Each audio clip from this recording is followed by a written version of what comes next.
c'est Papa Wego Ndiaye, international sénégalais. Je suis là présent parce qu'il y a un ami de longue date pour Hamni. On s'est retrouvé à Cézanne et par rapport à son travail dans le gazon. Et aujourd'hui, il vient de réaliser ce bijou-là pour nous, pour les sportifs. Et vraiment, on est vraiment content d'être là pour son inauguration. Ok, donc l'inauguration, c'est l'inauguration technique pour tester la qualité du pouls en tant que joueur. Donc il y a pas mal de terrain. Alors comment vous dites ça? Ouais, moi je suis venu plusieurs fois au démarrage, quand ils avaient commencé au début. C'est pas la première fois que je viens ici. Aujourd'hui, c'était pour venir pour boucler. Et qualité bi bof ñu ko fi am fi au niveau du Sénégal on va les compter parce que man am na certitude que ni gazon de qualité la mi ngi jóge ba Italie tu sais que les Italiens ñoom dans leur cadre du travail perfection la ñuy liggéeyee. Et aussi l'ingénieur qui est venu aussi pour superviser là, ça fait 3 semaines j'étais venu aussi fekkee bi muy def les derniers réglages. Et vraiment aujourd'hui ñu am bijou bi nii bon Sénégal moo ci gagné. Et footballeurs ils ont gagné et la nouvelle génération aussi vont y gagner parce qu'aujourd'hui au Sénégal ils ont besoin genre structurer le monde manqué pour nous avoir des joueurs de qualité au niveau national et au niveau international. Et aujourd'hui je pense que le leader faut avoir au gouvernement bi et il y a aussi ministre des sports pour nous promouvoir genre terrain humain parce que li moy tax tamit boy yi am qualité bo xam di len permettre fu ñu mëna dem ci monde bi mëna compétir. Donc est-ce qu'on est dans les normes internationales?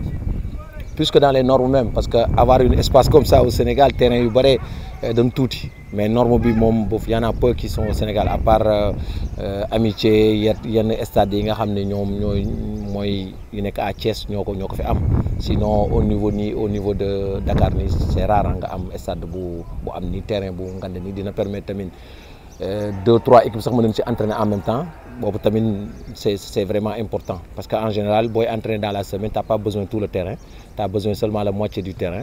Et aussi loolu tamit ñom dañ ko tenir en compte. Maintenant ce bijou là la population qui est là à côté et sportifs aussi ils vont y profiter. Est-ce qu'on est dans les normes 500 millions pour cette infrastructure là?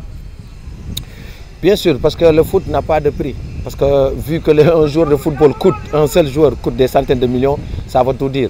Et je sais qu'ils ont bien investi. Et les Italiens aujourd'hui, ils ont leur marque.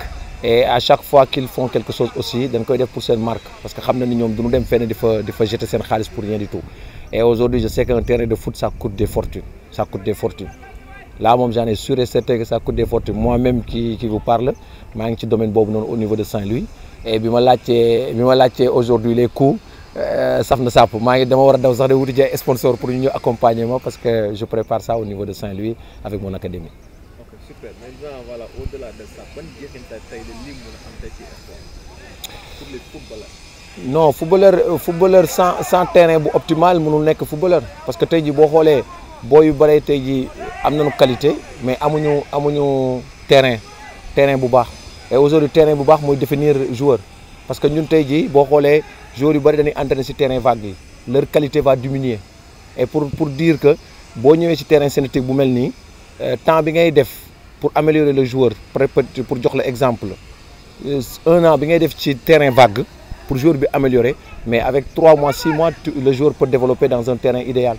Moo tax terrain synthétique yi nii actuellement nouvelle génération yi nii c'est optimal pour les joueurs dina leen permettre bali bañ a gaaw yàqu dina leen permettre tamit seen tànk yi tamit am solidité parce que tamit boo xoolee terrain vague yi am na ay xeer am na ay suuf tout le temps ils ont eu des blessures tamit ay genoux affaire demee noonu dina leen permettre tamit ñu mën a am longévité bu baax ci seen carrière bu leen xool rek terrain bi nii mais da ngeen di xool li mu mën a apporter le joueur yi tu vois sur le côté truc parce que tamit joueur bi daw bi changement de direction et toutes ces choses là boo koy def ci terrain vague yi affaire demee noonu ça peut amener que des problèmes et en général joueurs yu bari dañuy blessé gratuitement kenn du leen gaañ parce que état terrain lay doon mais tey ji terrain bi ñu am nii je pense que ni c'est optimal pour un sportif et surtout c'est pas fait du n'importe qui loolu mën naa leen avouer que ni au niveau de Italie société la boo xam ne c'est respecté et aujourd'hui Milan ñoom ñoo ko réfectionné Cézanne ils l'ont réfectionné avec un autre synthétique plus haut de gamme mooy genre entre mélange le synthétique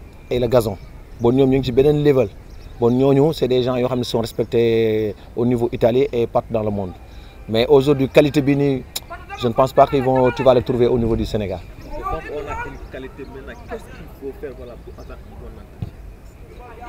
Ouais, mais c'est le suivi. C'est ça qu'on a au niveau du Sénégal. Nous avons des bijoux mais le problème est que c'est le suivi. Mais aujourd'hui, j'ai parlé avec mon ami et il m'a garanti qu'après, c'est lui qui va faire le suivi.